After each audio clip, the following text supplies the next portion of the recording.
ഏതായാലും നമുക്ക് ബാല്യകാലം ഇനിയും ഉണ്ട്. കാരണം ഇവിടെ ഒരു ബാല്യകാല സുഹൃത്ത് വന്നിട്ടുണ്ട്. സീമയുടെ ഒരു പഴയ കളിക്കൂട്ടുകാരി ഇവിടെ ഈ ഷോയിൽ വന്നിട്ടുണ്ട്. ആദ്യം ഈ വേദിയിലേക്ക് നമുക്ക് സ്വാഗതം ചെയ്യാം സീമയുടെ കളിക്കൂട്ടുകാരി വനജ.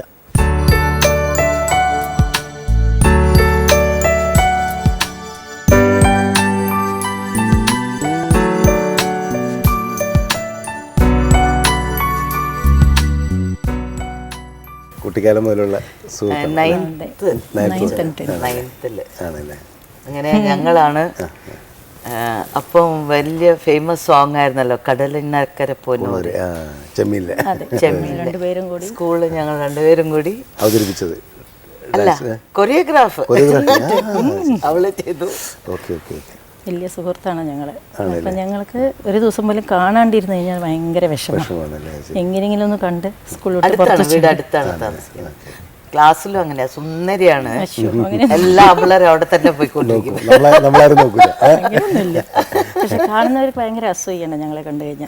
ഞങ്ങൾ നടക്കുന്ന രണ്ടുപേരും കൂടെ നടക്കുന്ന കാണുമ്പോൾ രണ്ട് മലയാളി എന്ന് പറഞ്ഞാൽ ഞങ്ങൾ രണ്ടുപേരും മാത്രമേ ഉള്ളൂ. കൂടുതൽ നീക്കിട്ട് ഇപ്പോൾ അവളുടെ രാഹുൽ മദ്രാസിലേക്ക് വന്ന് സീമയുടെ പോസ്റ്റേഴ്സ് ഒക്കെ ഇങ്ങനെ അവിടെ കുടമ്പകത്തും അവിടെ ഒക്കെ കണ്ടിട്ടുണ്ട്. സീമ ഇങ്ങനെ ഷർട്ട് ഇതാക്കിട്ട് പൊക്കിയിട്ട്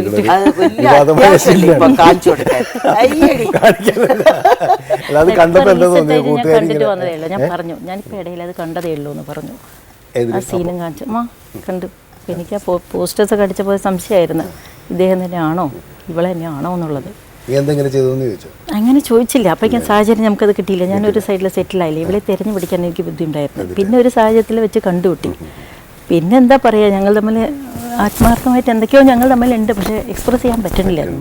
സൗഹൃദം എന്ന് പറയുന്നത് അങ്ങനെയാണ്. ഇടക്ക് മുറിഞ്ഞു പോയി കഴിഞ്ഞാലും പഴയ കൂട്ടുകാരെയൊക്കെ വീണ്ടും കാണുമ്പോൾ നമ്മൾ ആ സൗഹൃദം വീണ്ടും കൂടുതൽ ശക്തമാകുന്നതാണ്. ഇനി എന്താണ് സീമയെ കുറിച്ച് പറയാനുള്ളത് കൂടുതൽ പ്രേക്ഷകർക്ക് വേണ്ടിയിട്ട്? ഭയങ്കര ബോൾഡാണ്, നന്നായി എല്ലാവർക്കും ഒരു ഹെൽപ്പിംഗ് മെൻറ്റാലിറ്റി ഉള്ളൊരു കുട്ടിയാണ്. ആർക്കും എന്തൊരു സഹായം ചെയ്തു കൊടുക്കണം അങ്ങനെയുള്ളൊരു അതെനിക്ക് ഞാനിപ്പോൾ സീമാനാണ്, അപ്പോൾ ശാന്തി തന്നെ ആയിരുന്നു.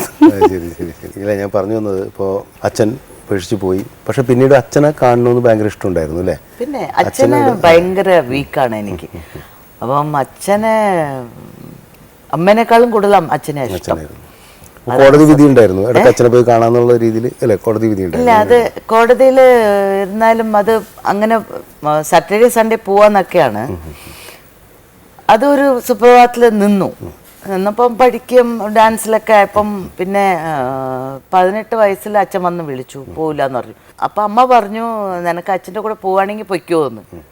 ഞാൻ പറഞ്ഞില്ല, അമ്മയെ വിട്ടിട്ട് ഒരിക്കലും പോവില്ല ഞാനെന്ന് പറഞ്ഞിട്ട് അങ്ങനെ വീണ്ടും കെട്ടായി. അച്ഛൻ പക്ഷെ വേറെ കല്യാണം കഴിച്ചു. വേറെ കല്യാണം കഴിച്ചു, കുട്ടികളായി, 3 കുട്ടികളായി. അതിൽ ഒരെണ്ണം ലാസ്റ്റിൽ ഒരുത്തി മാത്രമേ എൻ്റെ കൂടെയായി. അപ്പൊ ആകെപ്പാട് അച്ഛൻ കൊടുത്ത ഒരു സ്വത്തായിട്ട് അവളുടെ കൂടെ അതൊരു വല്ലാത്തൊരു ഒരു ഇതല്ലേ? ഇപ്പൊ അടുത്ത കാലത്താണല്ലോ അച്ഛൻ മരിക്കുന്നതിന് മുമ്പ്. അച്ഛൻ 2004 മരിക്കുന്നത്. ഹോസ്പിറ്റലിൽ അഡ്മിറ്റ് ചെയ്തപ്പം ഞാൻ ഷൂട്ടിങ്ങിലായിരുന്നു. അപ്പം അമ്മ വിളിച്ചു പറഞ്ഞു, അച്ഛൻ ഹോസ്പിറ്റലാണ് മോളെ എന്ന്. അപ്പോൾ ഞാൻ പറഞ്ഞു, എന്താ വേണ്ടേ അതിനെന്ന് ചോദിച്ചു അമ്മേൻ്റെ അടുത്ത്. അമ്മ പറഞ്ഞു, അല്ല മോളെ മോളെ എനിക്ക് പറ്റാത്തതുകൊണ്ടില്ല, മോള് പോകുമെന്ന് പറഞ്ഞു. അങ്ങനെ ഞാനൊരു 11 o'clock പോയി. 11 മണിക്ക് ജച്ചിൽ പോയപ്പം ഡോക്ടേഴ്സ് റൗണ്ടിങ് വരുന്നുണ്ട്, കയറാൻ അല്ല എല്ലാവർക്കും അലോ ചെയ്യുന്നില്ല. പക്ഷേ ഈ ഡോക്ടർ എന്നെ കണ്ടപ്പം ഉള്ളിൽ വരുത്തി. ഒരു ഡോക്ടർ മാത്രമേ ഉണ്ടായിരുന്നു. അപ്പം ഉള്ളിൽ കയറിയപ്പം അച്ഛൻ്റെ ആ ഇത് കണ്ടപ്പം എനിക്ക് വല്ലാതെയായി. ഞാൻ അന്ന് എന്തൊക്കെ എൻ്റെ മനസ്സിൽ തോന്നിയോ, അച്ഛനോട് ദേഷ്യവും സങ്കടവും എല്ലാം അങ്ങ് കംപ്ലീറ്റ് അങ്ങ് പറഞ്ഞു. ഞാൻ എല്ലാം പറഞ്ഞു അച്ഛനോട്. അച്ഛനോട് പറഞ്ഞല്ല, ഈ ആത്മാവെന്നുള്ളത് സത്യമാണല്ലോ. അപ്പം പറയാണ്, ഞാൻ ഇങ്ങനെ പറയാണ്, എൻ്റെ കണ്ണിൽ നിന്ന് ഇങ്ങനെ വെള്ളം ഒഴിച്ചുകൊണ്ടിരിക്കുന്നു.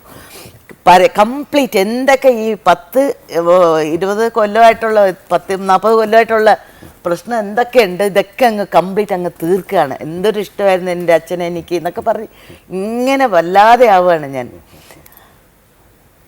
എന്തൊക്കെയോ എന്താ ഇത് ഒരു പിടിയില്ല. അപ്പം എന്നിട്ട് ഞാൻ ദൈവത്തിനോട് പ്രാർത്ഥിച്ചു, ഒന്ന് അച്ഛനെ എടുക്കില്ലെങ്കിൽ തിരിച്ചുതാ, എനിക്ക് എൻ്റെ അച്ഛനെ നോക്കണം എന്നുള്ള ഒരു ഇതാണ്. അപ്പം ഡോക്ടറെ അടുത്ത് ഞാൻ സംസാരിച്ചു, എന്തെങ്കിലും മരുന്ന് വേണമെങ്കിൽ ഞാൻ വരുത്തിക്കട്ടെ. ഇല്ലമ്മ ഒന്നുമില്ല, ഈ സ്റ്റിൽ കോമയാണ്, ഒന്നും ചെയ്യാക്കില്ല. എനിക്ക് എന്തൊക്കെ അച്ഛൻ്റെ അടുത്ത് അന്ന് പറയണോ ആ എല്ലാം പറഞ്ഞു. കംപ്ലീറ്റ് ആയിട്ട് അങ്ങ് പറഞ്ഞ് ഞാൻ എന്തെങ്കിലും തെറ്റ് ചെയ്യുന്ന എന്നോട് ക്ഷമിക്കുമെന്നും പറഞ്ഞ് കാലും പിടിച്ച് ഞാൻ ഒരു 11:30 വീട്ടിൽ വന്നു. 1:30 മണിക്ക് അച്ഛൻ മരിച്ചു. എന്നിട്ട് അമ്മ പറഞ്ഞു മോളെ അച്ഛൻ മരിച്ചു. പിറ്റേ ദിവസം വെള്ളിയാഴ്ച. അപ്പോഴും ചോദിച്ചു എന്താ വേണ്ടത്, ഞാൻ നമുക്ക് പോയി ഒന്ന് നോക്കിയിട്ട് വരാമെന്ന്.